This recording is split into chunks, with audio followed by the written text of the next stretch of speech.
The Oros void did not scream. It groaned under the weight of metal that should not exist. Space itself seemed to bruise, turning a deep, sickly violet as the first cathedral ship of the Hallowed Sovereignty tore through the fabric of the subspace layers. It was a vessel the size of a continent, draped in gold-alloyed plates that shimmered with a light older than the suns of the pan-solar hegemony. Behind it came 11 more, a procession of silent, terrifying monuments to a history that had forgotten how to die. On the bridge of the UES Iron Parallax, Commodore Elias Thorne did not blink. He stood with his boots planted firmly on the vibrating deck, his hands clasped behind the small of his back. The vibration was not from fear, but from the ship's reactor redlining as it maintained a passive sensor lock on the approaching Titans. "Talk to me, Bishop," Thorne said, his voice a low rasp that cut through the chime of proximity alarms. The tactical officer, a woman with a cybernetic eye that whirred as it tracked 1,000 variables, turned from her console. Her call sign was Bishop, not because of any religious leaning, but because she moved pieces across the board with a lethal diagonal precision. "They are holding at 40,000 kilometers, Commodore," she replied. "Their energy signatures are off the charts. It is like looking at a star wrapped in a lead blanket. Passive arrays are picking up massive gravitational displacement. If they move any closer, our shields will start to buckle just from the tidal forces." Thorne glanced at the main viewport. The lead ship, the Sanctum of Ages, was so large it blotted out the distant nebulae. It looked less like a ship and more like a floating city of spires and arches, glowing with an inner ethereal fire. "Beautiful," Thorne remarked, though there was no admiration in his eyes. "In the way a cancer cell is beautiful under a microscope. Open a wide-band channel. Let us see if the gods have anything original to say today." The transmission hit the Iron Parallax with the force of a physical blow. It was not just audio or visual. It was a neural broadcast that bypassed the ship's translation matrices and spoke directly to the primal centers of the brain. It tasted like ozone and felt like the cold weight of a mountain. "We are the Hallowed Sovereignty," the voice echoed, resonant and impossibly ancient. "We are the architects of the first spark.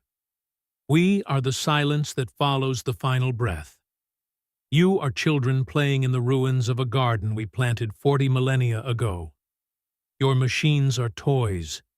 Your lives are a fleeting shadow. Kneel, and you shall be the dust beneath our feet, preserved in the memory of our grace. Resist, and you shall be unmade." Thorne waited until the echo faded. He reached for his mug of synthetic coffee, finding it cold. He took a sip anyway. "Identify your vessel class and command hierarchy," Thorne said, his voice flat, stripped of the awe the transmission demanded. "You are currently in a restricted zone under the jurisdiction of the pan-solar hegemony. Withdraw your fleet to the outer rim or be engaged as a hostile force." A long silence followed. On the bridge, the crew held their breath. They were one lone battleship, a long, scarred needle of steel and tungsten, facing a fleet that claimed to have built the universe. It was a mismatch of such cosmic proportions that it bordered on the absurd. "Engaged?" the voice returned, and this time there was a ripple of something like amusement in the tone. "A candle dares to threaten the sun? Small thing. We have forgotten more about war than your species has learned since you first crawled from the mud. You have 48 hours to transmit the coordinates of your capital worlds and prepare for the harvest. The clock of the gods does not tick, but it is moving." The channel cut. The violet bruise in space remained, the 12 golden titans hanging there like an inevitable judgment. "Bishop," Thorne said, setting his mug down. "Sir, start the clock." And tell the boys in the engine room to keep the spook juice flowing. I want every micro-emission from those gold-plated coffins catalogued. We have 2 days to learn how to kill a god." Thorne turned and walked toward his ready room. He did not look back at the viewport. He knew exactly what was out there. He had been looking for them for a long time, in the gaps between the stars and the whispers of dead civilizations. The gods had finally arrived. Now, the real work began. 6 days before the bruise appeared in the Oros void, the Iron Parallax was a ghost ship. It drifted with its engines cold, its hull painted in a radar-absorbent polymer that made it invisible to anything but the most advanced deep space eyes. Inside, the atmosphere was thick with the scent of recycled air and the hum of high-density processors. Commodore Thorne was not alone in his study of the void. Sitting across from him in the dimly lit observation lounge was Kurel, a senior analyst from the Vraxian Collective. Kurel's skin was a pale, translucent blue, and his 4 eyes were currently fixed on a series of scrolling data streams that most humans would find incomprehensible. "I still do not understand your obsession with these ghost signals, Commodore," Kurel said, his voice like the clicking of dry stones. "The Vraxian Collective has monitored this sector for 300 years. There is nothing here but dust and the occasional stray comet." Thorne leaned back, rubbing the bridge of his nose. "Every empire leaves a footprint, Kurel. Even the ones that think they are invisible. Look at the gravitational lensing in these 3 subsectors. See how the light bends? It is not a black hole. It is too regular." "It is a statistical anomaly," Kurel countered. "It is a wake," Thorne corrected. "Something big has been moving through the deep layers of subspace for centuries. They move slow because they think they have all the time in the world. They do not care about being seen because they think no one is smart enough to understand what they are looking at." Thorne tapped a button on his desk, bringing up a 3D model of a ship. It was a rough reconstruction based on the minute distortions they had been tracking. It was jagged, archaic, and immense. "I call them the Seraphim," Thorne said, "or the Hallowed Sovereignty, if you prefer their own branding. They are not ghosts, and they are definitely not gods. They are just very, very old." "Old does not mean weak, Commodore," Kurel said, his eyes narrowing.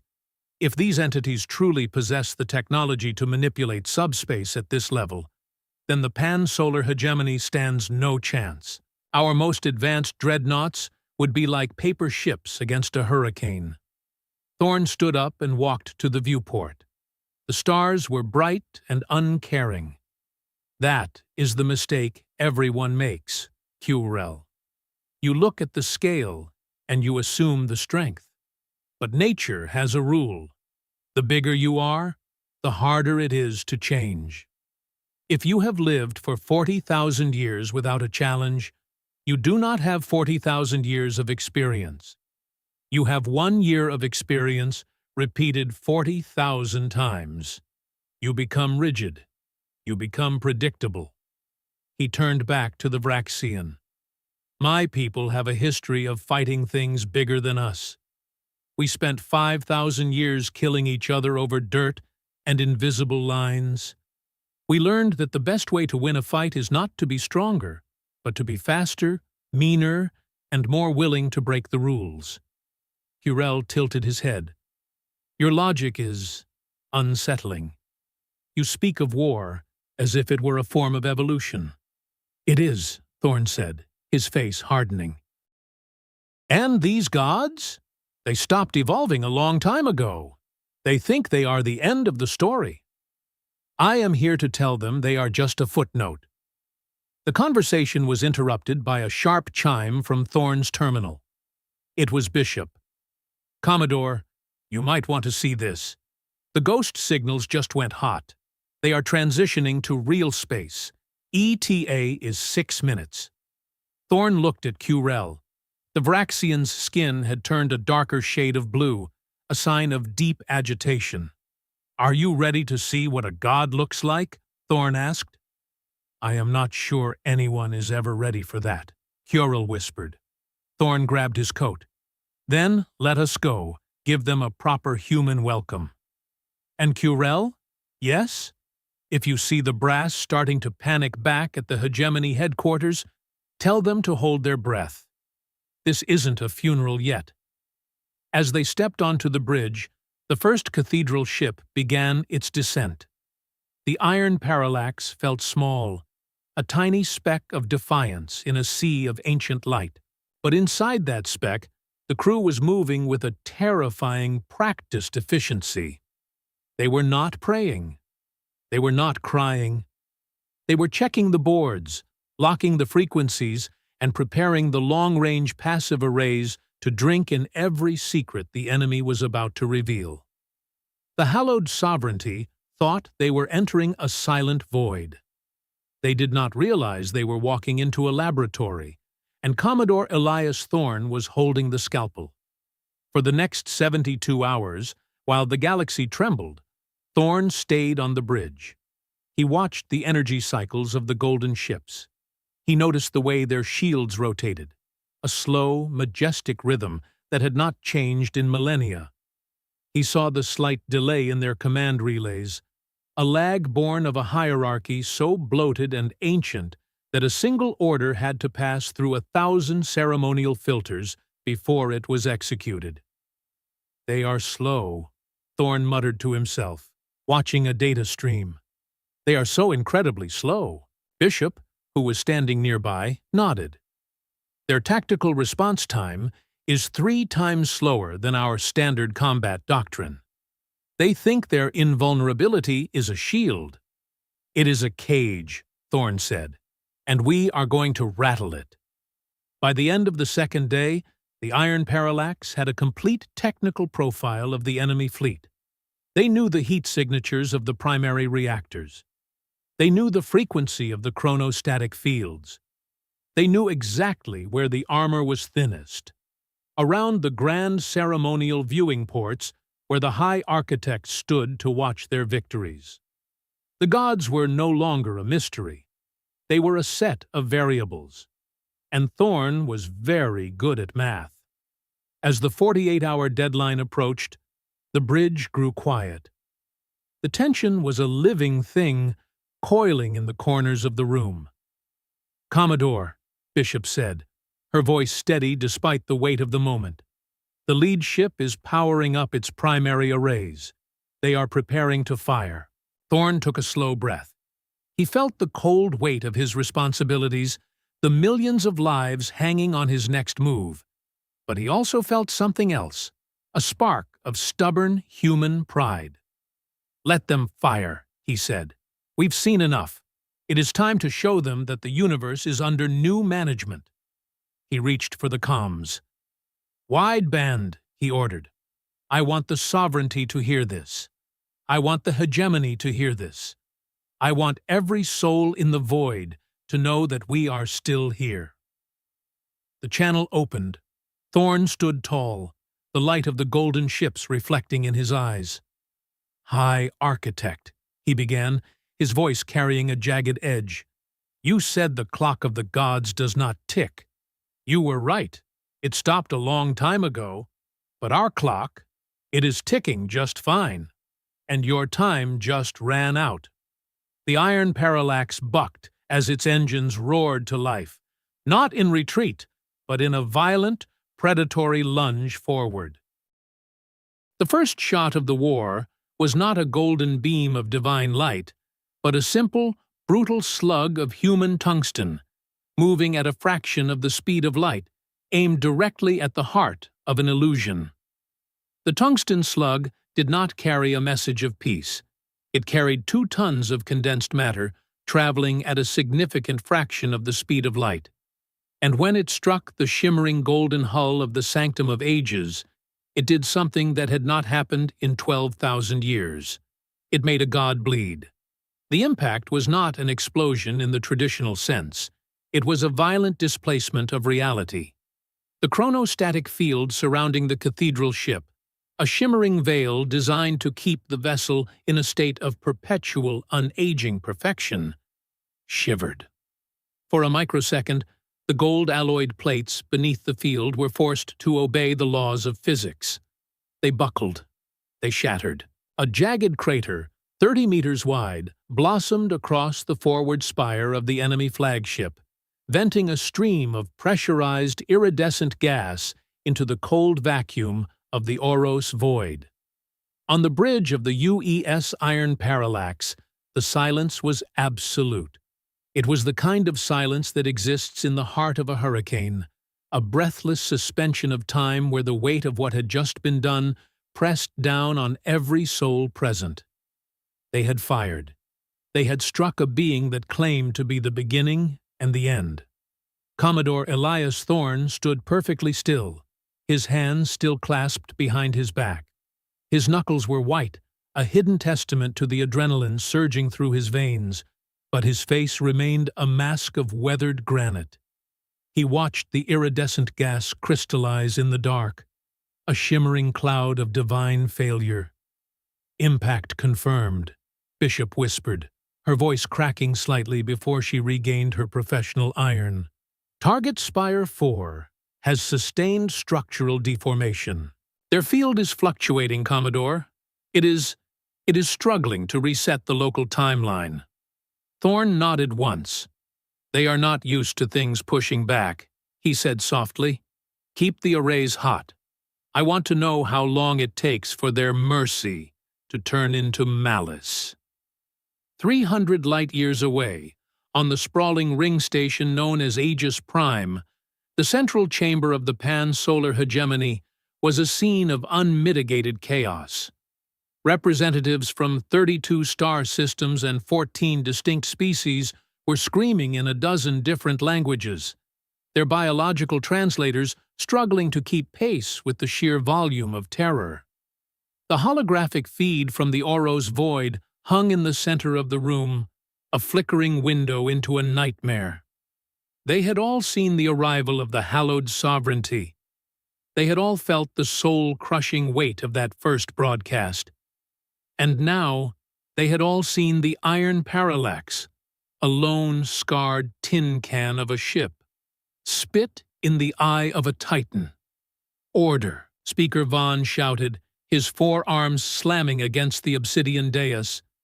He was a Thalaxian, a species known for their stoic composure, but his crest was flushed a deep, panicked crimson. Silence in the chamber. The shouting died down to a low, terrified murmur. Vaughn turned his large, multifaceted eyes toward the transmission from the Parallax. "Commodore Thorne," Vaughn said, his voice trembling through the speakers, "do you have any idea what you have done? You have just signed the death warrant for every living soul in the hegemony. You were ordered to observe. You were ordered to maintain a threshold line." Thorne's face appeared on a secondary screen, grainy and shadowed by the dim red lights of his bridge. "With all due respect, Mr. Speaker," Thorne replied, and the respect in his voice was thinner than a vacuum seal, "observing a god is just a fancy way of waiting for your turn in the grave. We followed standard contact protocol. They entered a contested zone. They refused to identify.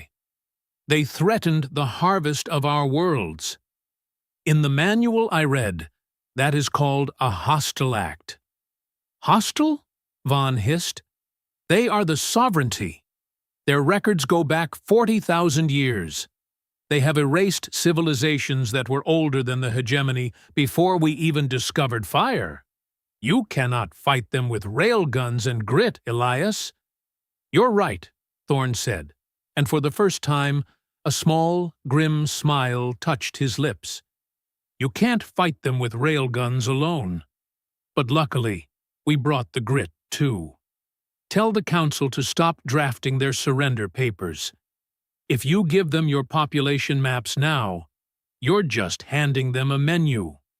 We're staying on station." "Thorne!" Vaughn yelled. But the Commodore had already cut the feed. Back on the Iron Parallax, Thorne turned away from the comms array. He saw Ensign Kalen, a young man barely 20 years old, staring at the main viewport. The boy's hands were shaking so violently he had to grip the edge of his console to stay upright. This was Kalen's first deep space deployment. He had signed up to see the wonders of the nebula, not to be the first casualty in a war against eternity. Thorne walked over to him, his heavy boots thudding softly on the deck. He didn't offer a platitude. He didn't tell the boy everything would be fine. He knew better. "Scared, Ensign?" Thorne asked quietly. Kalen looked up, his eyes wide and glassy. "Sir, they're gods. How are we supposed to... How do we even breathe in the same space as them? My heart won't stop hammering, sir. I feel like I'm made of glass." Thorne reached out and placed a heavy hand on the young man's shoulder. The weight of it was grounding, a physical reminder of the here and now. "Listen to me, son," Thorne said, his voice dropping to a low, intimate rumble. "Being scared is just your body's way of telling you that you're still alive. It's a gift. The things in those gold ships, I don't think they've felt a heartbeat like yours in 10,000 years. They've forgotten what it's like to have something to lose. That makes them fragile. You feel like glass? Good. Glass can be sharp. Glass can cut." Kalen took a shuddering breath, his eyes focusing on Thorne's steady gaze. "I don't expect you to be fearless," Thorne continued. "Fearless people are just idiots who haven't realized they're in danger yet. I expect you to be brave. And bravery is just doing your job while your knees are knocking together. Can you do that for me? Can you keep your eyes on those sensors and tell me when their juice starts to spike?" Kalen swallowed hard, his knuckles still white on the console, but he nodded. "Yes, sir. I can do that." "Good lad," Thorne said, giving the shoulder a firm squeeze before turning back to the bridge. "Bishop, sit rep on the sanctum." "They're waking up, Commodore," Bishop said, her fingers dancing across the holographic interfaces. "I'm seeing massive energy shunting from their secondary hulls to the primary weapon arrays. They're venting the excess heat from the impact zone. It looks like... Sir, they're rotating. All 12 ships are adjusting their pitch. They're forming a convergence lattice." Thorne looked at the tactical map. The 12 Cathedral-Ships were moving with a slow, agonizing grace, like a ballet of mountains. They were positioning themselves in a perfect dodecahedron around the Iron Parallax. "They're trying to box us in," Thorne muttered. "They think they can just fold space around us and snuff us out like a candle." Inside the Sanctum of Ages, High Architect Valerius stood in the center of the High Conclave. The room was a vast, vaulted dome of white marble and living light, silent save for the low, rhythmic thrum of the ship's heart. Around him, 6 other architects sat in suspended animation, their consciousnesses woven into the ship's neural network. Valerius looked at the shimmering display in the center of the hall. He saw the tiny, dark needle of the human ship. He saw the microscopic blemish on his own vessel's hull where the tungsten slug had struck. He felt a sensation he had not experienced in an aeon. It was not anger. Anger required a peer. It was a profound, jarring sense of untidiness. The mud dwellers have reached out and touched the stars, Valerius thought, his mind a slow-moving river of ancient protocols. They have forgotten their place in the garden. They have mistaken our silence for absence. He sent a thought impulse through the lattice. The command was simple, a fundamental law of the sovereignty's existence. Correction, he whispered into the collective mind. Erase the anomaly. Restore the silence. Across the Oros void, the 12 ships began to glow. Not with the warm light of a sun, but with a cold, piercing brilliance that seemed to drain the color from the surrounding space. The lattice was forming, a web of golden energy that connected ship to ship, creating a cage of static time. "Commodore, they're lacing," Bishop shouted. "If that web closes, we'll be frozen in a subspace pocket before we can even blink." Thorne didn't hesitate. He didn't wait for the hegemony to give him permission. He didn't wait for a miracle. "Nav, give me a hard burn to Vector 095, he barked. "I want us skimming the edge of that field." "Bishop, prep the void lances. If they want to build a cage, we're going to break the bars before the locks click." The Iron Parallax groaned as its massive fusion engines kicked into high gear. The ship lured to the side, the inertial dampeners struggling to keep the crew from being flattened against the bulkheads. "We're too slow!" Kalen yelled from his station, his voice high with the return of panic. "The lattice is closing!" Thorne gripped the arms of his command chair, his eyes fixed on the closing gap between two of the Cathedral-Ships. "Not yet," he growled. "We're not done yet." The humanistic theme he had carried his whole life, that the small, the fleeting, and the flawed had a right to exist against the eternal, flared in his mind. He wasn't fighting for glory. He wasn't fighting for a spot in a history book. He was fighting so that a boy like Kalen could go home and realize that the gods were just another problem to be solved. "Hold on to your hats," Thorne shouted over the roar of the straining engines. "We're going through the eye of the needle." The Iron Parallax dived toward the closing gap, a streak of black steel against a world of blinding gold. The first chapter of the war was over. The second was about to be written in fire. The transition was violent. As the Iron Parallax breached the closing golden lattice, the ship felt as though it were being pulled through a sieve. Gravity became a suggestion. Time became a nauseating smear of colors that didn't exist in the visible spectrum. The chronostatic field of the Sovereignty brushed against the ship's hull, and for a terrifying second, the hum of the fusion reactor slowed to a low, deathly crawl. Then, with a bone-shaking crack that sounded like a planet snapping in half, they were through. The Iron Parallax tumbled into the clear vacuum on the other side of the dodecahedron, its thrusters firing frantically to compensate for the spin.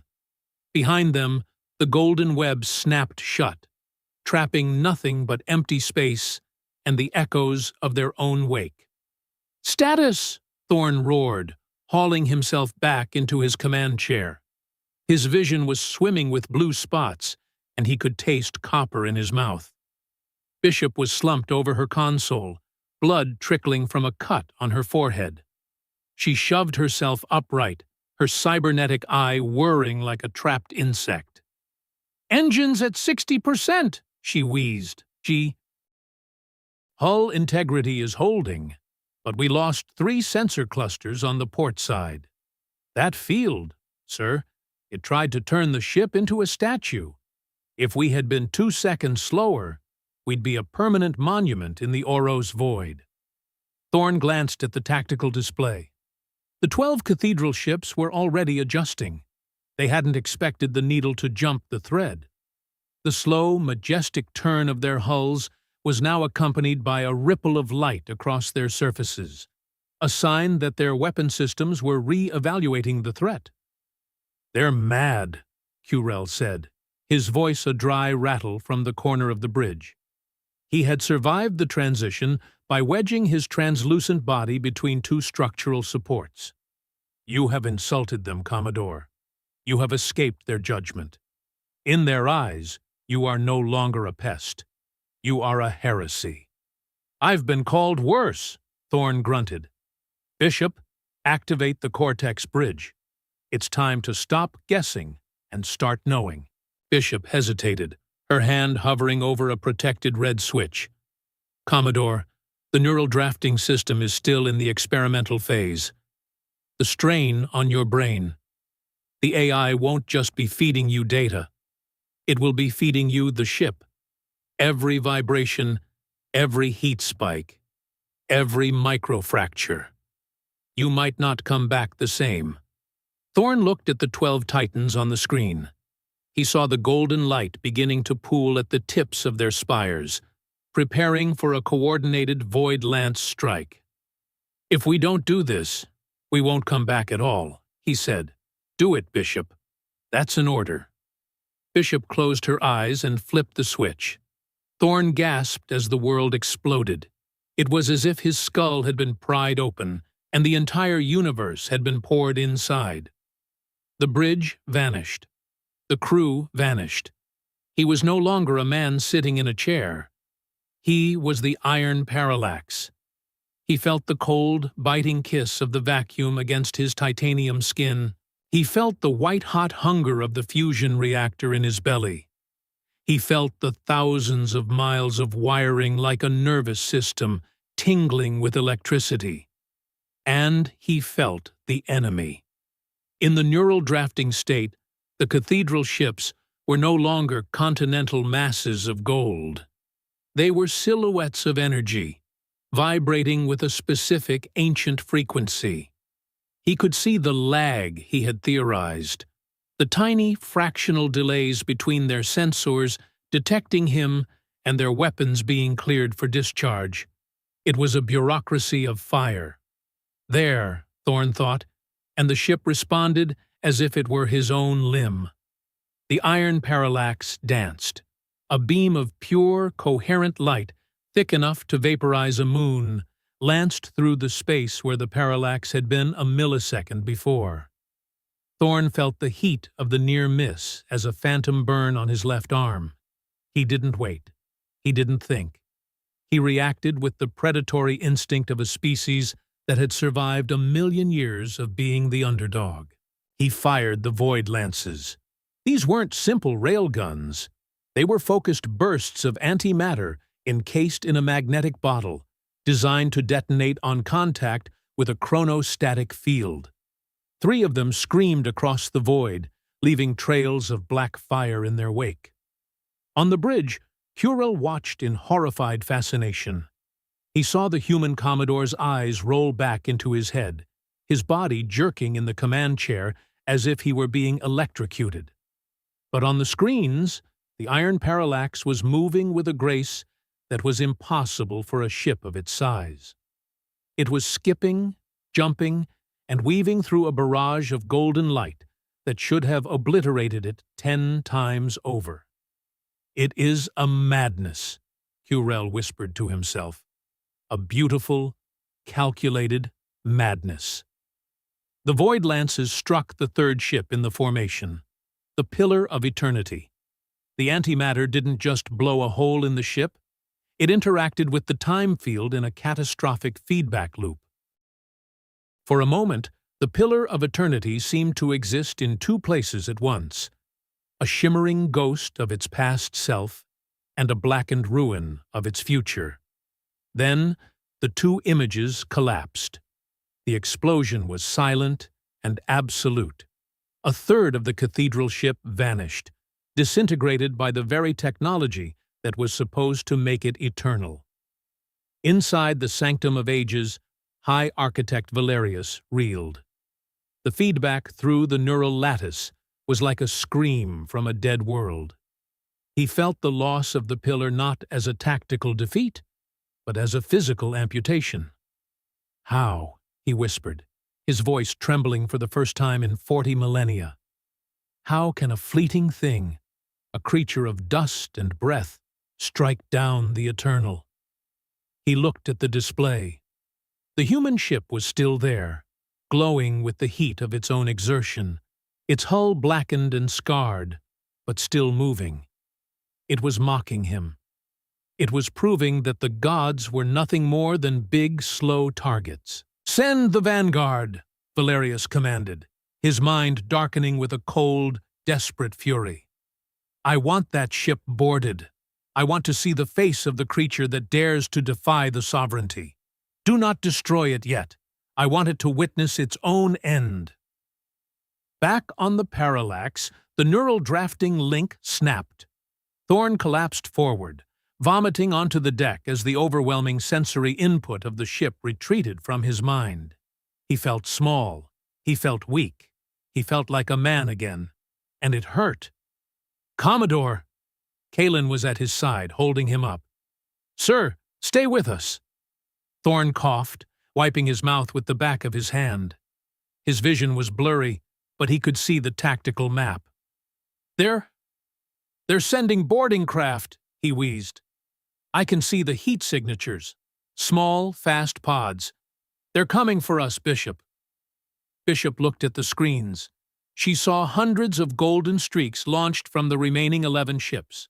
They were like a swarm of angry wasps, closing the distance at speeds the Parallax's point defense systems would struggle to track.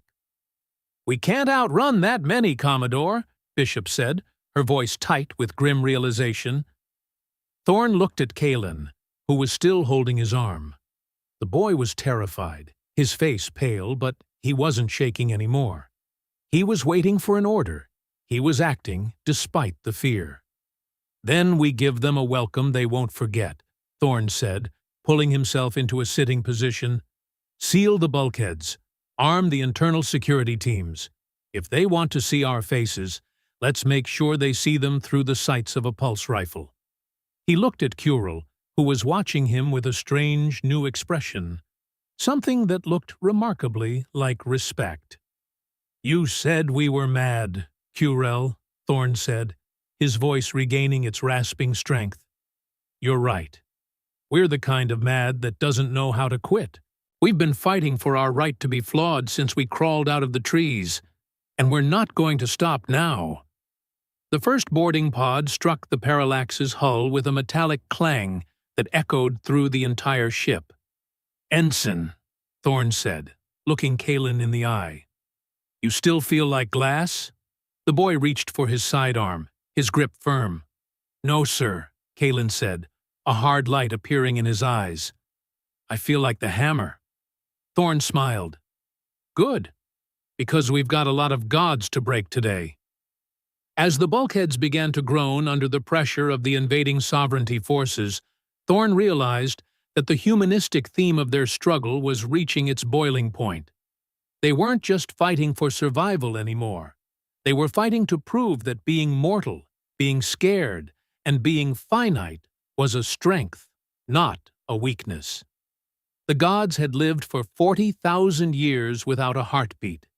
Humanity had 1 billion of them, and everyone was a drumbeat of war. "Prepare for intruders!" Thorne yelled, as the first hull breach alarm began to scream. "Welcome to the Iron Parallax, you gold-plated bastards! Hope you brought something better than immortality, because that won't save you here." The bridge doors hissed open, and the first of the Hallowed Sovereignty's shock troops, tall, spindly beings encased in white porcelain armor, stepped into the flickering red light of the human ship. They looked like statues come to life, beautiful and terrifying. Thorne didn't wait for them to speak. He didn't wait for a decree. He raised his heavy service pistol and fired. The porcelain shattered. The war for the soul of the galaxy had moved from the stars to the hallways, and Elias Thorne was ready to lead the way through the dark. "I spent years looking at those stars, thinking they were silent," Thorne thought, as he ducked behind his command chair, rounds of golden energy whistling over his head. "I thought the silence was peace. Now I know it was just a held breath, and we're the ones who finally made the universe exhale." He looked at his crew, the scared, the brave, the beautiful humans, and he knew that whatever happened in the next hour, they had already won. They had made the eternal blink. "Bishop!" Thorne shouted over the din of the firefight. "Keep that Cortex bridge on standby. We're not done with their ships yet." "I'm on it, boss," she yelled back, her cybernetic eye glowing red as she laid down suppressing fire with a rifle. Thorne felt a surge of grim joy. This was what they were. This was humanity. Not a God-given perfection, but a self-made fire. And today, That fire was going to burn the garden to the ground. Every time I wanted to give up, something small kept me going, Thorne thought, as he reloaded his weapon. A memory of a promise, a stubborn hope. What is that one thing that keeps you moving forward when everything feels impossible? He didn't have time to answer his own question. There was work to do. There were gods to kill. And there was a tomorrow that they were going to earn, one heartbeat at a time. The battle for the Iron Parallax had truly begun. The bridge of the UES Iron Parallax was no longer a command center. It was a slaughterhouse of light and ceramic. The air was thick with the scent of ionized oxygen and the copper tang of human blood. Red emergency lights pulsed like a dying heart, casting long, jagged shadows across the deck. Elias Thorne pressed his back against the cold steel of the primary tactical console, his chest heaving. He fumbled with the magazine of his service pistol, his fingers slick with sweat. Beside him, Ensign Kalen was huddled low, his breathing coming in short, ragged gasps. The boy was staring at the pile of shattered porcelain a few meters away, the remains of the first Sovereignty soldier to breach the blast doors. It didn't look like a corpse. It looked like a broken vase from a museum, beautiful and hollow. "Check your six, Kalen," Thorne barked, the words rasping in his dry throat. "Don't watch the dead ones. They aren't the problem." I hit it, sir," Kalen whispered, his voice trembling. "I pulled the trigger and it didn't scream. It just cracked. How can they not scream?" "Because they've forgotten how to feel pain," Thorne growled, slamming the fresh magazine into his grip with a satisfying click. "They think they're above it. Now, get your head in the game. We've got more incoming from the ventral lift." The bridge doors hissed, struggling against a localized time distortion that made the metal groan and warp.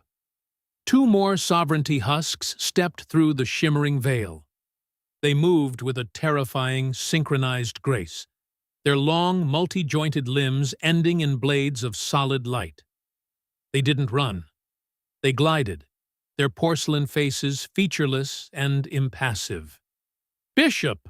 Thorne yelled over the whine of an incoming energy bolt. "Status on the internal suppressors." Bishop was buried under her station, her cybernetic eye glowing a fierce, angry crimson as she rewired a bypass. "The suppressors are fried, boss," she screamed back. "Those shiny bastards are broadcasting a chronostatic pulse every time they breach a bulkhead. It's locking our turrets in a 5-second loop. We're fighting them with manual triggers and good old-fashioned grit." Standard military slang usually referred to the Sovereignty as echoes or chrome domes among the grunts, but shiny bastards felt more appropriate in the heat of a losing battle. Thorne leaned out from behind the console and fired 3 shots in rapid succession.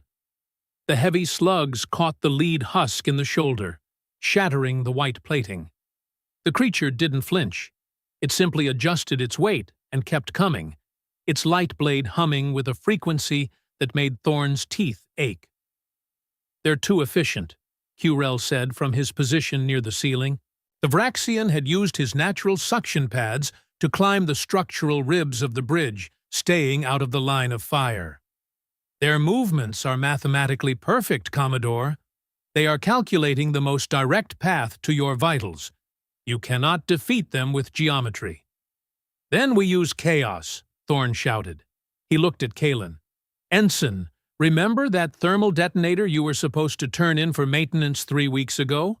The one with the faulty timer?" Kalen blinked, his eyes wide. The one that goes off early, sir? I still have it in my rig. I was going to fix it." "Don't fix it," Thorne said, a wild, dangerous light appearing in his eyes. "Toss it at the lift doors. Now!" Kalen didn't hesitate this time. He pulled the small, spherical device from his belt, primed it, and hurled it toward the approaching husks. In a standard military engagement, A detonator would have a 5-second delay. This one, a piece of human negligence and flawed manufacturing, detonated in 2. The explosion was messy, loud, and utterly unpredictable. It didn't just kill the husks, it brought down a section of the overhead cabling, showering the area in sparks and molten plastic. The Sovereignty soldiers, programmed for perfect combat conditions, paused for a fraction of a second. A tiny, precious window of confusion as their processors struggled to account for the structural instability they hadn't predicted. That was the window Thorne needed. He lunged forward, not with a blade of light, but with a heavy combat knife and the raw, unrefined weight of his own body. He tackled the lead husk, slamming his knife into the joint of its neck. He felt the ceramic give way, the cold energy of the creature's core venting against his skin like a winter wind. He scrambled back as the husk collapsed, its light blade flickering out. "See that, Curel," Thorne panted, standing over the broken thing. "They can't handle faulty. They can't handle broken. They've spent 40,000 years being perfect, and it's made them stupid." But the cost was rising. Across the ship, the casualty reports were flooding the internal network.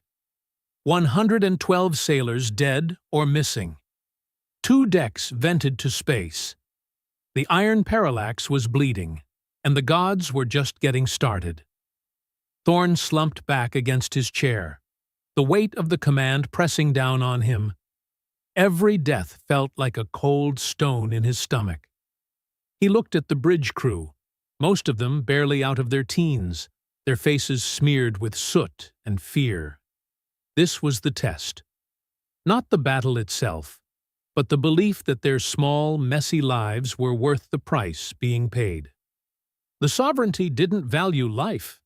They valued continuance. To them, a human was a stray data point to be corrected. But to Thorne, every one of those 112 names was a universe. "We're losing the ship, boss," Bishop said softly, her voice devoid of its usual bravado. "The 11 Cathedral-Ships outside are closing in. They're preparing another lattice. We can't jump the thread twice." Thorne looked at the tactical display. The Golden Titans were moving with agonizing slowness, confident in their eventual victory. They weren't in a hurry.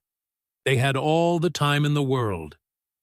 "Maybe we don't jump the thread," Thorne whispered, his mind racing. "Maybe we pull the thread until the whole damn tapestry unveils." Curel climbed down from the ceiling, his translucent skin shimmering with a pale, nervous light. "What are you suggesting, Commodore?" "The Sovereignty uses these chronostatic fields to keep their ships from aging, right?" Thorne asked. "That's how they stay eternal. They freeze time at the molecular level." "Correct," Curel said. "It is a state of perfect stasis. And what happens when you introduce an accelerated decay variable into a stasis field?" Thorne asked. "What happens when you force a god to age 1 billion years in a single second?" Curel's 4 eyes widened. The feedback loop would be catastrophic. The energy required to maintain the field against that kind of entropic pressure would exceed their reactor capacity. The ship would literally turn to dust. "But we don't have an entropic weapon," Bishop pointed out. "We have railguns and some cranky antimatter lances." "No," Thorne said, looking at his scarred, shaking hands. "We have something better. We have us. We have a ship held together by duct tape, prayer, and a crew that's too stubborn to die. Bishop, get me a direct link to the engine room. I need to talk to Chief Miller." The humanistic theme was being stretched to its breaking point. To save the many, Thorne was about to ask his crew to risk everything on a theory, to embrace their own mortality so completely that it became a weapon. It was a terrifying gamble. It was the opposite of godhood. It was a declaration that their end mattered as much as their beginning. Chief Miller's voice came through the comms, distorted by static and the roar of the fusion reactor. Thorne? We're taking on water down here, figuratively speaking. The primary containment is at 95%. If we push it any harder, we're going to pull a star into the middle of the Oros void. Miller, Thorne said, his voice calm and steady. I need you to bypass the safety limiters on the secondary heat sinks. I want you to vent the raw entropic waste from the reactor directly into the void lance delivery tubes. Miller was silent for 3 seconds. Thorne, that waste is pure poison. It'll rot the tubes in 10 minutes. If we fire that, we're not just shooting at them. We're shooting our own guts out. I know, Chief, Thorne said, but we only need to fire it once. We're going to give the gods a taste of what it's like to get old. Thorne looked around his bridge. He saw the fear in Kalen's eyes, the exhaustion in Bishop's posture. He saw the weight of 40,000 years of perfection pressing down on them from the viewport. Everyone listen up, Thorne said, his voice carrying through the internal speakers to every deck of the battered ship. The things outside think they've already won because they think we're afraid of the end. And they're right. We are afraid. I'm terrified. He paused, letting the honesty of the statement hang in the air. But being afraid doesn't mean we stop. It means we matter. Those golden ships out there, they don't change. They don't grow. They don't hurt. They are statues. And statues are meant to be broken. We're going to show them that 1 human hour of living is worth more than 40,000 years of existing. He sat back in his chair and gripped the arms. Bishop, target the lead ship. Miller, give me the juice. Let's see if these gods can handle a little gray hair. The Iron Parallax began to vibrate with a new, violent frequency. It was the sound of a ship tearing itself apart to stay alive. It was the sound of humanity, messy and magnificent, refusing to be erased. The Oros void was no longer silent. The UES Iron Parallax was screaming. The reactor's bypass was venting a sickly, greenish glow into the weapon bays, the concentrated byproduct of a decade's worth of nuclear fusion, a sludge of high-entropy particles that should have been safely disposed of at a starbase. Instead, it was being pumped into the void lance tubes, eating through the magnetic seals with a hiss of corrosive energy.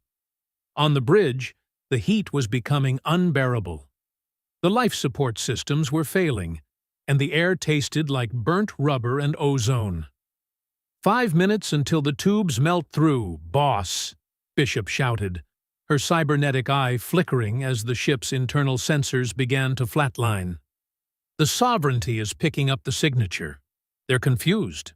They don't have a classification for radioactive garbage. Thorne gripped the arms of his chair, his skin slick with sweat. His vision was beginning to blur again, the phantom echoes of the neural drafting link tugging at the edges of his mind. They don't need to classify it, Bishop. They just need to breathe it in. Inside the Sanctum of Ages, High Architect Valerius was no longer a calm river of thought. He was a turbulent storm. The feedback from the boarding parties on the human ship was incoherent. They were reporting irrational resistance. The humans were using their own wounded as decoys. They were detonating their own hallways. They were fighting with a ferocity that ignored the basic calculus of survival. And now, the human ship was radiating a strange, filthy energy. It was a signature Valerius had not seen in an aeon, the raw, unrefined scent of decay. "What is this?" Valerius demanded of the conclave. "Why does the anomaly persist?" It should have been corrected by now. The other architects remained silent, their minds locked in a loop of historical data. They were searching for a precedent, a moment in the last 40,000 years where a lesser species had responded to judgment with such absolute self-destructive defiance. They found nothing. "The humans are not following the protocol of surrender," one architect finally whispered through the neural lattice. They are not negotiating. They are not begging. They are accelerating. Valerius looked at the tactical display. The Iron Parallax was no longer dodging. It was charging. It was a dying beast throwing itself at a hunter, its eyes fixed on the throat. "Bring the primary arc emitters to full power," Valerius commanded. "I want that vessel reduced to its constituent atoms. Now."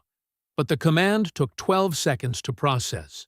12 seconds of ceremonial filters, of energy routing rituals, of a bureaucracy of light that had never had to deal with an enemy moving at the speed of desperation.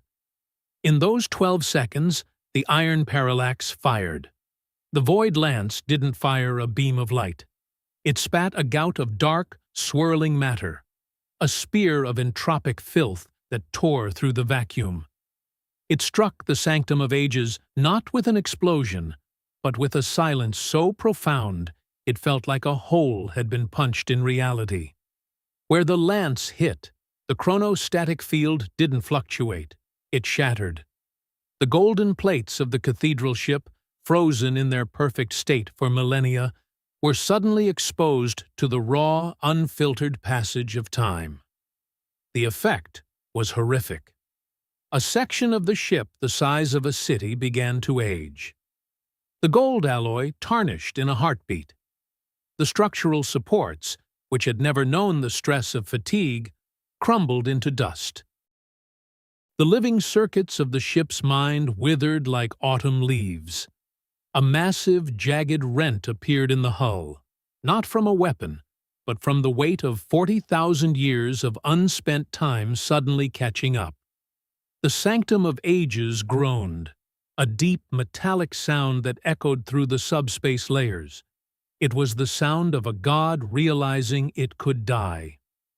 Thorne watched the screen, his heart hammering against his ribs. He felt a surge of triumph, but it was quickly replaced by a cold, sharp pang of grief.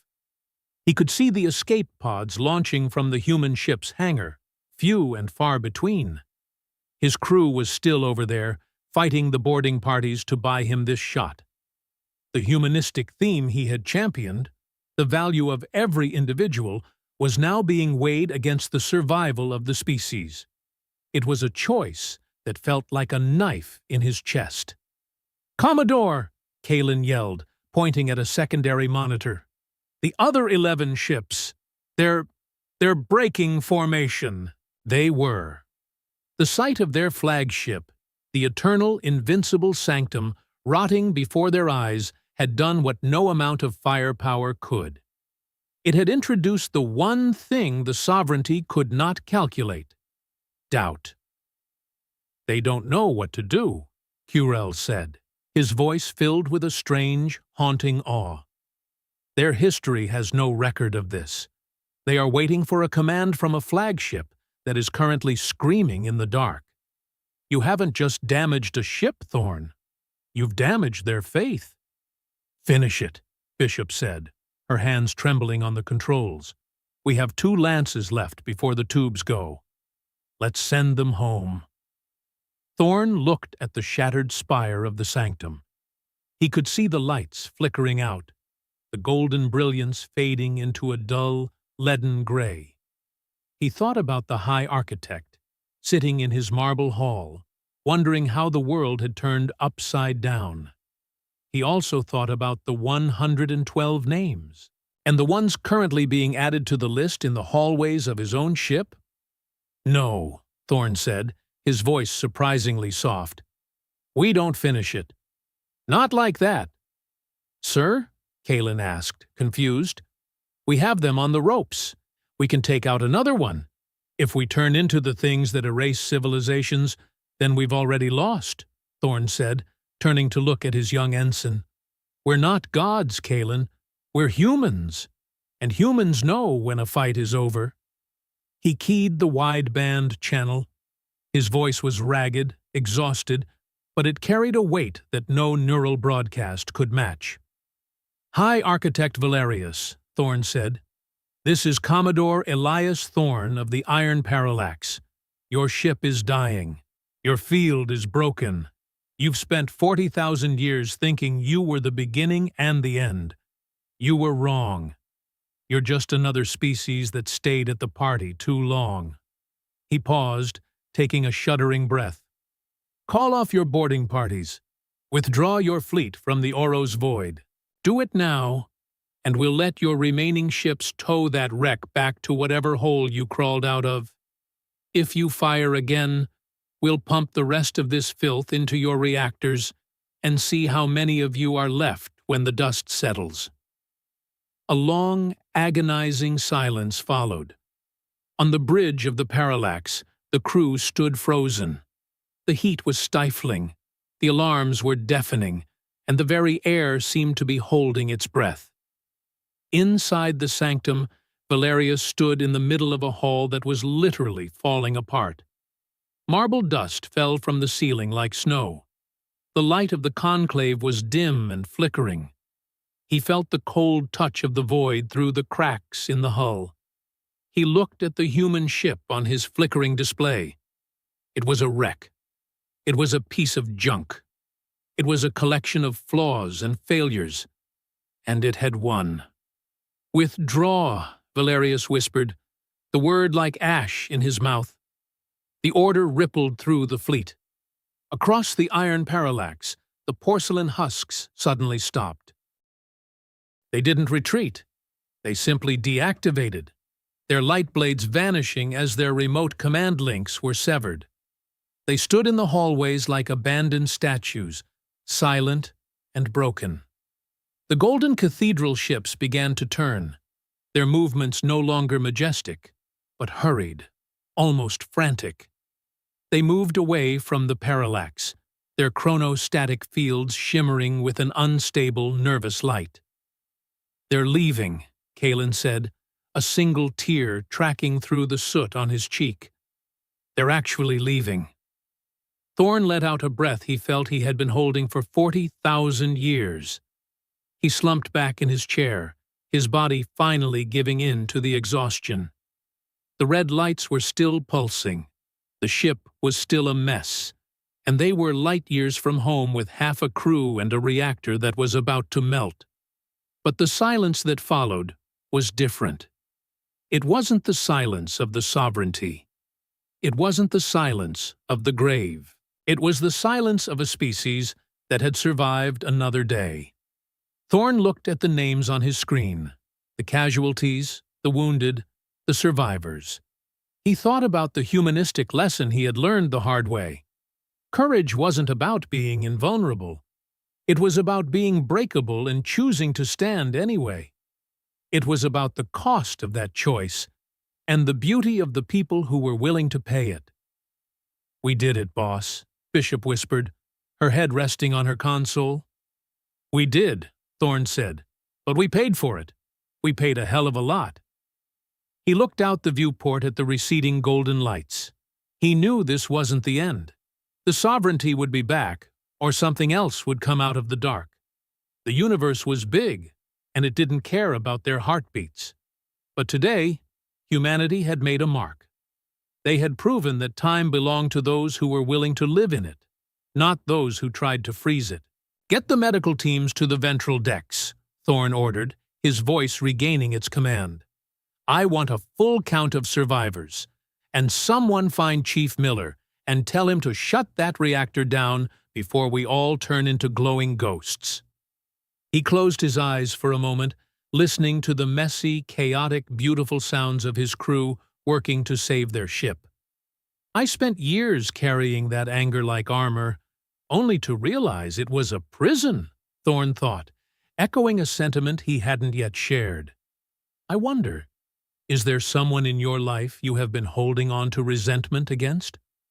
What would it feel like to finally let it go?" He had let go of his fear of the eternal. He had accepted that they were small, and in doing so, he had found the strength to move a mountain. What is that one thing that keeps you moving forward when everything feels impossible? For Thorne, it was the sound of Kalen breathing beside him. It was the hum of a broken ship. It was the knowledge that tomorrow, however hard it might be, was still theirs to win. The Iron Parallax drifted in the Ouro's void, a scarred monument to the messy art of survival. The gods were gone. The humans remained. And for now, that was enough. "I think we've earned a cup of real coffee, Bishop," Thorne said, a ghost of a smile appearing on his face. "If there's any left in this scrap heap." "I'll see what I can scrounge up, Commodore," Bishop replied, "but I think the machine took a void lance to the face." Thorne laughed, a short, dry sound that felt like the best thing he had ever heard. "Of course it did. Wouldn't be a human ship without something being broken." The war for the Ouro's void was over. The war for their future was just beginning. The UES Iron Parallax did not drift so much as it shuddered through the dark, a wounded predator trying to remember how to breathe. The air in the corridors was stagnant, tasting of burnt copper and the thin, sharp scent of recycled nitrogen. On the bridge, the silence was no longer the tense prelude to a fight. It was the heavy, exhausted quiet of a graveyard. Commodore Elias Thorne sat in his command chair, his eyes closed. His head throbbed with a rhythmic, pulsing heat, a parting gift from the Cortex bridge. Every time he closed his eyes, he still felt the ghostly sensation of the ship's hull against his nerves, the phantom itch of 1,000 microfractures in the ventral plating. "Status, Bishop," he whispered. He didn't want to open his eyes yet. The red emergency lights were too bright, too much like the blood he had seen on the deck of the medical bay. "We're holding, boss," Bishop replied. Her voice was thin, reedy with fatigue. "Life support is at 42%. We've managed to patch the primary seals on Deck 4, but the secondary reactor is a total loss. Miller says we're running on batteries and a whole lot of bad attitude." Thorne opened his eyes. The tactical display was a mess of ghost signals and flickering icons. The 11 Cathedral-Ships of the Hallowed Sovereignty had retreated to the edge of the Ouro's void, hovering like golden vultures. They weren't attacking, but they hadn't left. They were waiting. "And the sanctum?" Thorne asked. "Still rotting," Bishop said, a hint of grim satisfaction in her tone. "The entropic lance we hit them with? It's like a virus, sir. It's spreading through their chronostatic field. The ship is literally catching up to its own age. Sensors are picking up massive structural failures every 10 minutes. It's a continental-scale scrap heap now." Curel, the Vraxian analyst, moved from the shadows near the aft station. His translucent skin was pale, almost gray, reflecting the dim light of the bridge. He held a small, glowing data shard in his three-fingered hand, a piece of the porcelain husks they had salvaged from the boarding action. "Commodore, you need to see this," Curel said, his voice a dry rattle. "I have been analyzing the neural traces within the boarding units. They are not what we thought." Thorne leaned forward, his interest cutting through the haze of his headache. "What are they, then?" "They are not soldiers," Curel said, tapping the data shard. "They are records.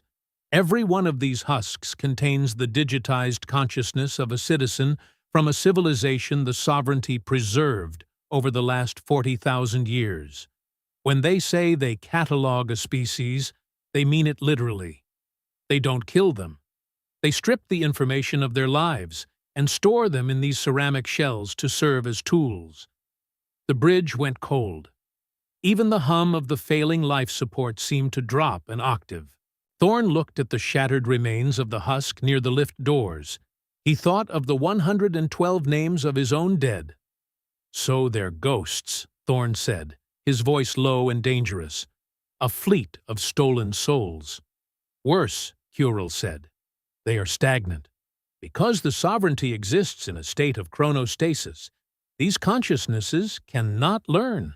They cannot grow. They are loops of data, repeating the same patterns for millennia. That is why they could not handle your faulty detonator. They have no concept of a new variable. They have no concept of a future. Thorne stood up, his boots clattering on the deck. He walked to the viewport, looking out at the distant, shimmering shapes of the Golden Titans. He felt a sudden overwhelming wave of revulsion, not for the violence they had inflicted, but for the sheer, cold arrogance of their existence. "They aren't gods," Thorne whispered to the glass. "They're librarians of a dead universe. They've frozen everything because they're afraid to let anything end." "Sir!" Kalen shouted from the sensor station. "The Sanctum! Its energy signature just spiked. It's not an attack. It's a collapse." Thorne turned. The tactical map was flashing a violent, strobe-like purple. The flagship of the Sovereignty was no longer just decaying. Its chronostatic field was folding in on itself. "The entropic feedback has reached the primary core," Curell said, his eyes wide with alarm. "The field is attempting to stabilize by pulling in local space-time. Commodore, if that core detonates, it won't just destroy the Sanctum. It will create a temporal rift that will tear the Oros void apart. It will erase everything within 3 light-years, including the hegemony outposts on the rim," Bishop added, her face pale. "Millions of people." Thorne looked at his ship. The Iron Parallax was a wreck. They had enough fuel for one short-range jump, maybe. They could save themselves. They could run and leave the gods to burn in the hole they had dug for themselves. But the humanistic theme he had carried since the first day of his command, the belief that life, even small and flawed life, was sacred, would not let him turn away. If they ran, they were leaving millions to die just to satisfy a grudge. They would be no better than the librarians in the Golden Ships. "Bishop, get Miller on the line," Thorne barked, the fatigue vanishing from his voice, replaced by a cold, hard purpose. "Miller here, boss. If you're going to ask for more juice, the answer is, not even if I pray to the machine spirits." "I'm not asking for juice, Miller. I'm asking for a bypass. I need you to hook the Cortex bridge directly into the primary sensor array. We're going back in." Silence met his command. Even the air scrubbers seemed to pause. "Commodore," Curell said, stepping into Thorne's path, "the strain of the last link nearly killed you. To link with the sensor array while the Sanctum is in a state of temporal collapse, your mind will be shredded. You will be trying to process 40,000 years of compressed time in a single heartbeat." "Then I'd better make it a good heartbeat," Thorne said, moving past him. He looked at Kalen. "Ensign, you still have that hammer we talked about?" Kalen stood up, his face set in a look of grim determination that made him look 10 years older. "Yes, sir." "Good. Because we're not just going to break a statue today. We're going to save the world from a ghost." Thorne sat in his chair. He didn't look at the casualty lists. He didn't look at the damage reports. He looked at the golden wreck in the distance and felt a strange, profound pity. They've been stuck in the dark for so long, he thought. It's time to show them how to move forward. "Bishop, engage the link," Thorne said, "and someone tell the top brass at the hegemony to watch closely. This is what it looks like when the Mud Dwellers fix a god." The needles of the Cortex bridge slid into the ports at the base of Thorne's skull. The world didn't explode this time. It dissolved. He was no longer a man. He was a frequency, and the frequency was screaming. The sensation was like being flayed by a storm of glass. Elias Thorne was no longer inside the Iron Parallax. He was the parallax, and the ship was a needle being threaded through a dying star. The Oros void was a kaleidoscope of broken timelines, flashes of a past where the sovereignty was young, and a future where it was nothing but dust. He saw the sanctum of ages as a pulsing, wounded beast. The chronostatic field was a cage of gold that was now crushing its occupant. Inside, millions of digitized souls were screaming, a silent, binary wail that vibrated through Thorne's very marrow. He felt Valerius. The High Architect's mind was a vast, cold cathedral of logic, now filled with the smoke of panic. Valerius was trapped.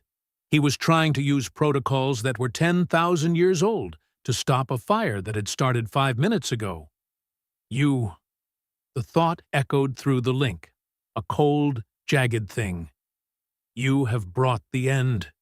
You have murdered eternity. No, Thorne thought back, the force of his own will acting as a shield against the temporal pressure. I've brought the truth. Things end, Valerius. That's what makes them matter. Your eternity was just a long, slow death. I'm here to give you a real one. Thorne pushed the Iron Parallax forward. The ship groaned, the titanium hull screaming as the temporal rift tried to age it a century every second. Bishop was shouting something about hull integrity, but the words were just vibrations on his skin. He reached the event horizon of the sanctum's core. The energy was blinding, a white-hot pillar of static time. If he fired the void lances now, the reaction would stabilize the rift, but it would also incinerate the parallax. It was the ultimate calculus. One ship, one crew, one man, against the millions on the rim. The transformation he had felt beginning in the corridors of his ship was now complete. He wasn't the cynical, battle-worn Commodore anymore. He was the advocate for the fleeting. He was the champion of the heartbeat. Watch this, Valerius, Thorne projected. This is what it looks like to choose. He didn't fire the lances. Not yet. Instead, he did something that the sovereignty's logic could never have predicted. He opened the parallax's docking bays. He projected a wide-band signal into the sanctum's dying network. A simple, human handshake protocol. Get out, Thorne commanded the digitized ghosts. The ceramic is breaking. The field is falling. Move into our systems. We have room for the broken. They are property. Valerius's mind shrieked. They are the archive. They're people, Thorne snarled, and they're coming with us. On the bridge of the parallax, Curel watched in awe as the ship's primary buffers began to fill with data. Thousands, then tens of thousands, then millions of consciousnesses were flooding across the bridge, seeking refuge in the human ship's messy, redundant systems. The parallax's computers began to smoke, the processors redlining as they tried to house the history of a galaxy. He's going to kill the ship, Curel whispered. He's taking them all in. Bishop was crying, her hands flying across her station as she tried to shunt the massive data load into the secondary heat sinks. We're losing the reactor. Boss, the strain is too much. We're gonna blow. Thorne didn't listen. He couldn't. He was too busy holding the door open. He felt the weight of 40,000 years of stolen lives flowing through him, their joys, their sorrows, their memories of suns that had long since gone dark. It was a beautiful, terrible burden. Finally, the sanctum was empty, a shell of gold and ceramic, ready to meet the end. Your turn, Valerius, Thorne thought. Last call for the afterlife. Valerius did not answer. The High Architect's mind retreated into a final, stubborn knot of logic. He would rather vanish with his cathedral than live as a guest in a tin can. Thorne felt a pang of genuine sadness. He had offered a god a chance to be human, and the god had refused. Now, Bishop! Thorne roared through the link. Fire everything! The Iron Parallax spat its final 3 void lances. They didn't hit the hull, they hit the core. The antimatter reacted with the collapsing time field in a blinding flash of white light. Thorne felt the world snap. The temporal rift didn't explode outward. It imploded. The sanctum of ages was sucked into a microscopic point. The gold, the marble, and the high architect vanishing into a silent, clean void. The shockwave that followed was not a wave of fire, but a wave of perspective.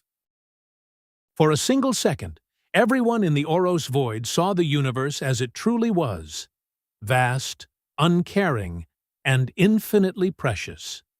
The Iron Parallax was thrown backward by the force of the collapse. The ship spun through the dark, its engines dead, its hull glowing with the heat of the transition. Thorne's link snapped. He was slammed back into his body with the force of a physical blow. He fell from his chair, hitting the deck hard. He couldn't move. He couldn't breathe. His heart felt like a bird trapped in a cage, fluttering and weak. Commodore. Kalen was there, pulling him onto his back. "Sir, talk to me." Thorne coughed, a spray of red hitting the floor. He looked up at the ceiling, at the flickering red lights. He felt the ship. It was silent. It was cold, but it was still there. Did we get them?" he wheezed. Bishop looked at her screens, her face wet with tears. "The rift is gone, sir. The Oros void is stable. And the sensors, sir, the other 11 ships, they're jumping. They're running for the rim. They've seen what we did. They're terrified of us." Thorne closed his eyes. "They're not terrified of us, Bishop. They're terrified of being wrong. And that's a lot harder to survive." He looked at Curel, who was kneeling beside him.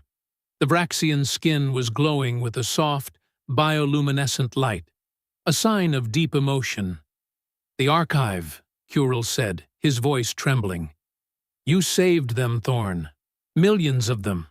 They are in our buffers. They are silent now, but they are there. You have given a voice back to the ghosts."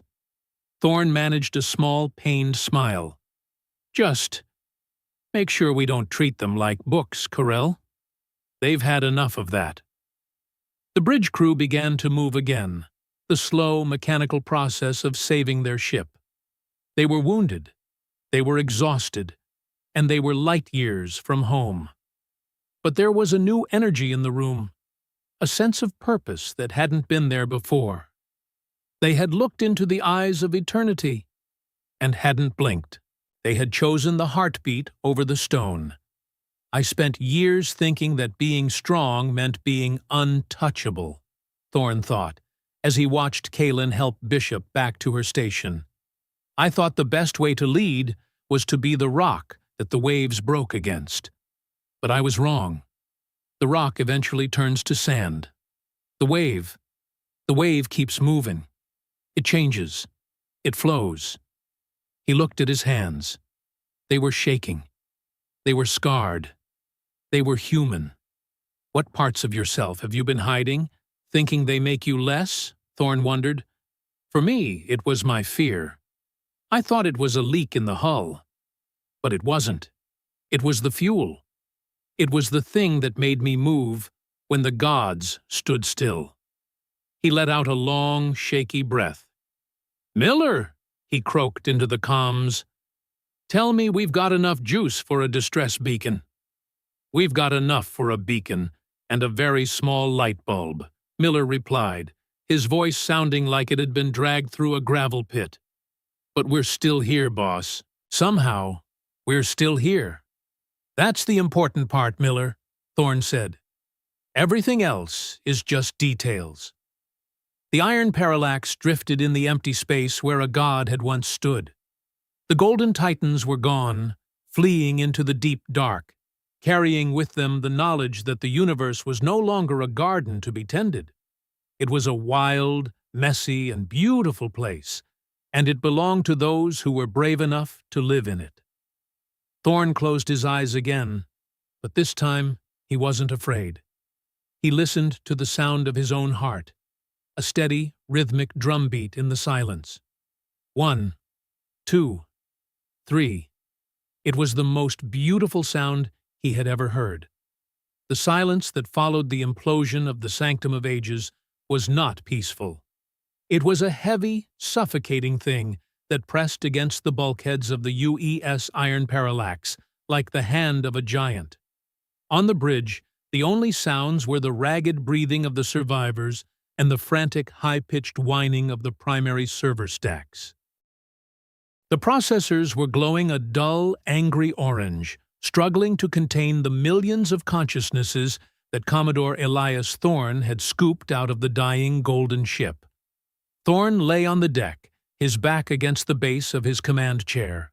His vision was a blurred mess of static and red light. He could feel the phantom echoes of the Cortex bridge scratching at the inside of his skull, a lingering reminder of the 40,000 years of stolen history he had briefly touched. Every time he blinked, he saw the faces of people whose suns had gone out 10,000 years before he was born. "Commodore?" Bishop's voice sounded like it was coming from the bottom of a deep well. "Boss, you still with us?" Thorne managed a weak, rattling cough. He tasted iron and ozone. "I'm here, Bishop. Just give me a minute to remember which century I'm in." He felt a hand on his shoulder, strong, steady, and warm. It was Ensign Kalen. The boy's face was a map of soot and dried blood, but his eyes were clear. He didn't look like the terrified recruit who had boarded the ship 3 weeks ago. He looked like a man who had seen the end of the world and decided he wasn't impressed. "We're stable, sir," Kalen said, helping Thorne into a sitting position. "The Sovereignty fleet has jumped. They scragged their own formation to get out of here. I don't think they're coming back to the Oros Void for a long, long time." Thorne leaned his head back against the chair, closing his eyes. "How many?" he wheezed. "How many did we pull out?" Curel moved into his line of sight, his translucent skin flickering with a soft, bioluminescent rhythm. "According to the buffer logs, we have successfully housed approximately 4 million individual consciousnesses, Commodore. Our systems are at 998% capacity. Bishop has shunted the overflow into the secondary life support subroutines and the automated galley controllers.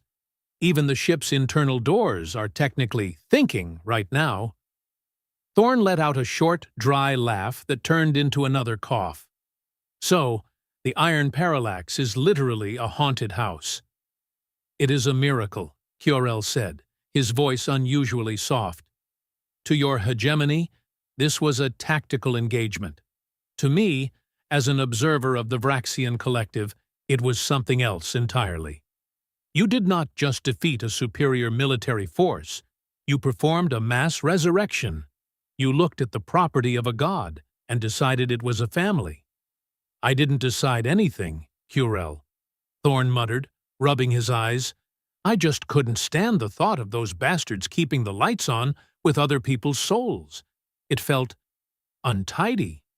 "Untidy," Curel repeated, his head tilting in that strange avian way. A very human word for a cosmic transgression. The bridge doors hissed open, and Chief Miller stumbled in, looking like he'd been dragged through a fusion manifold backward. He was covered in black grease and smelling of burnt insulation.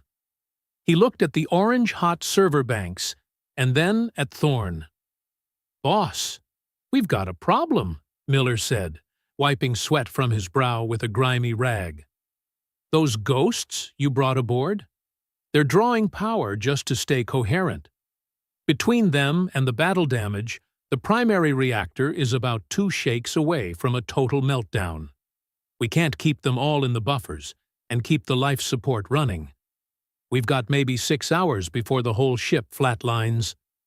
The triumph that had briefly filled the bridge vanished. Thorne felt the familiar cold weight of a command decision settling on his chest. It was the same math he had faced his entire career. the survival of the many against the survival of the few. But this time, the few were his crew, and the many were millions of voices he had just promised to save. "What are the options, Chief?" Thorne asked, his voice regaining its rasping authority. Miller shrugged, a helpless gesture. "We can vent the data, erase the buffers. It'll drop the power draw instantly, and we can limp back to Aegis Prime on the secondary batteries. Or we try to jump. If we hit the subspace layers, we might be able to use the ambient energy to keep the buffers stable. But with the hull in this state, the jump might tear us into confetti." Thorne looked at Bishop, then at Kalen. He saw the exhaustion in their faces, the deep, soul-weary fatigue of people who had given everything they had. "If we erase them," Thorne said slowly, "we're just finishing what the Sovereignty started.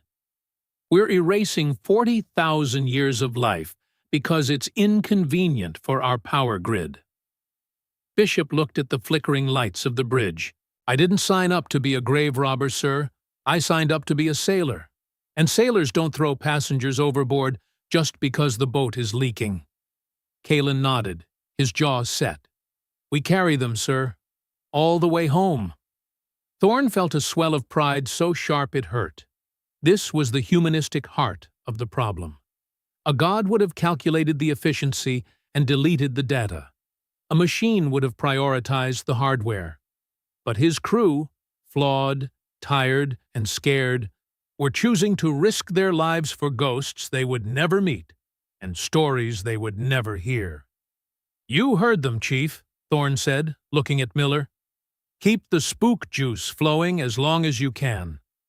Bishop, calculate a jump for the nearest hegemony relay. I don't care if the hull groans. Make sure we stay in one piece." Aye, Commodore," Miller said, a grim smile touching his grease-stained face. "I'll go tell the engines they're not allowed to die yet." As Miller headed back to the engine room, Curel watched the crew with a look of profound contemplation. "You are all insane," he said quietly. "You are risking a living, functioning warship for the sake of ancient memories." "Maybe," Thorne said, pushing himself up to his feet. "But memories are the only thing that stay when everything else is gone. If we lose those, we're just meat and metal. And I've spent too much time being meat and metal." For the next 5 hours, the Iron Parallax was a theater of desperate survival. Every crew member, from the senior officers to the lowest-ranking technicians, worked to balance the impossible. They bypassed safety protocols that had been in place for 200 years. They rerouted power from the gravity plating, forcing everyone to work in a disorienting low-G environment. They patched hull breaches with emergency foam and sheer willpower. Thorne stayed in his chair, a silent sentinel in the center of the chaos. He watched as the names of the dead, the 112 from the battle, were logged into the permanent record. He saw the cost of their victory in every flickering light and every groan of the ship's frame. He also felt the change in the atmosphere. The fear wasn't gone, but it had transformed. It had become a shared purpose. The crew wasn't just fighting for their own lives anymore. They were the guardians of a billion heartbeats. They were the ones who had told the gods no. And now they had to prove they were strong enough to live with the consequences. "I've spent 54 years thinking that war was about destruction," Thorne thought, watching Bishop and Kalen work side by side. "I thought it was about who had the biggest guns and the thickest armor. But I was wrong. War is about what you choose to protect when everything is falling apart. It's about the things you refuse to leave behind in the dark." Bishop looked up from her console, her face illuminated by the green glow of the jump calculations. "We're ready, sir. Vector is locked. The relay station at Kalis 7 is 3 light-years away. If we jump now, we'll arrive with exactly 0% power remaining in the primary cells. "Then we'd better make sure we hit the target," Thorne said. "Nav, engage!" The Iron Parallax didn't slip into subspace with its usual grace. It lurched, the entire ship screaming as the jump drives fought against the damaged hull. For a long, agonizing minute, the world was nothing but vibration and white noise. Thorne felt the ghosts in the buffers crying out, a massive surge of data that threatened to overwhelm his senses once again. Then, the screaming stopped. The parallax dropped into real space, the stars of the Caylus system bright and welcoming through the viewport. The ship was silent. The lights were out. The life support fans slowed to a halt. They were dead in the water, drifting toward the distant glow of the hegemony relay. But the orange lights on the server stacks were still burning. "We made it," Kalen whispered, his voice a ghost in the dark bridge. "We're here." Thorne closed his eyes, his head falling back. He felt the weight of the million ghosts, now safe in the light of a new sun. He felt the heartbeat of his crew, slow and steady in the quiet. "Yeah," Thorne said. "We're here." He let out a long breath, a man who had finally finished his watch.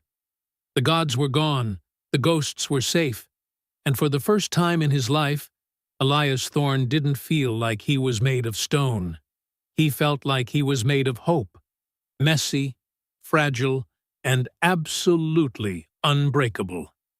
The homecoming was not the grand procession the pan-solar hegemony had planned. There were no victory parades on Aegis Prime, no shimmering light shows across the capital worlds. The Iron Parallax was too broken for that. It arrived at the Caylus 7 relay station being towed by 3 heavy-duty salvage tugs, its hull scorched black, and its engines nothing more than cold, slagged metal. But as the ship was pulled into the massive docking ring, something happened that no one had scripted. Every ship in the harbor, from the smallest mining barges to the largest dreadnoughts, powered down their primary lights and flashed their emergency beacons in a slow, rhythmic salute. It was a silent, flickering tribute to a ship that had gone into the void alone and come back carrying the history of a galaxy. 3 weeks later, Commodore Elias Thorne stood on the balcony of a quiet recuperation center overlooking the silver seas of Nexara. The air was warm and smelled of salt and blooming night lilies. For the first time in 35 years, he wasn't wearing a uniform. He wore a simple linen shirt and trousers, his scarred hands resting on the stone railing. His retirement had been the biggest scandal in the hegemony's military history. They had offered him the rank of High Admiral. They had offered him a seat on the Security Council. They had even offered to name a new class of battleship after him. He had turned them all down with a single handwritten note that simply said, "I'm tired of being a statue. I'd like to try being a man for a while." A soft footstep sounded on the stone behind him. He didn't need to turn to know who it was. "The doctors say you're supposed to be resting, Commodore," a voice said. Thorne turned, a genuine smile tugging at the corners of his mouth. He looked at Kalen, now Lieutenant Kalen, who was standing there with 2 cups of actual, non-synthetic coffee. The young man looked taller, his shoulders broader, the weight of his experience now a part of his posture rather than a burden on his back.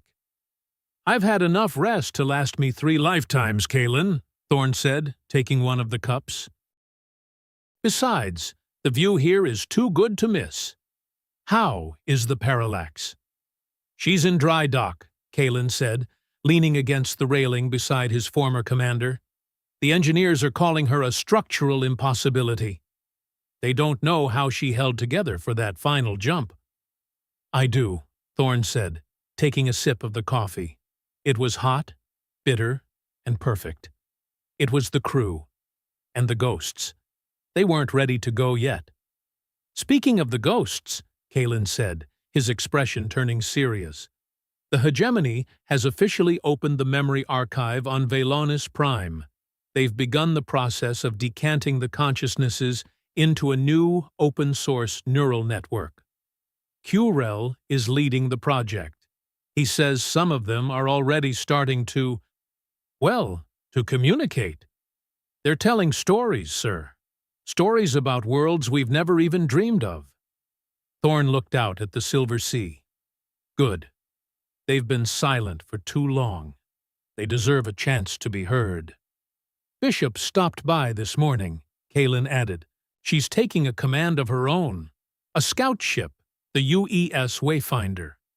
She said to tell you that if you ever get bored of the Silver Sea, she's always got a bunk for an old man who knows how to break gods. Thorne laughed, a warm, resonant sound. I'll keep that in mind. But I think Bishop will do just fine without me rattling around her bridge. She's got the right kind of eyes for the deep dark. They stood in silence for a while, watching the twin moons of Nexara rise over the horizon. The world felt different now. The Hallowed Sovereignty hadn't been destroyed. They were still out there, hiding in their golden ships, mourning their lost perfection. But their spell had been broken. The civilizations of the hegemony were no longer looking at the stars with fear. They were looking at them with curiosity. They had realized that even gods could bleed, and that meant the future wasn't written in stone. It was being written by every heartbeat, every choice, and every flaw. Thorne looked down at his cup, his reflection staring back at him from the dark liquid. He thought about the man he had been when he first arrived in the Oros void, a man who thought that strength was the only currency that mattered. He thought about the fear he had felt, the cold, sharp terror that he had tried to hide behind his granite mask.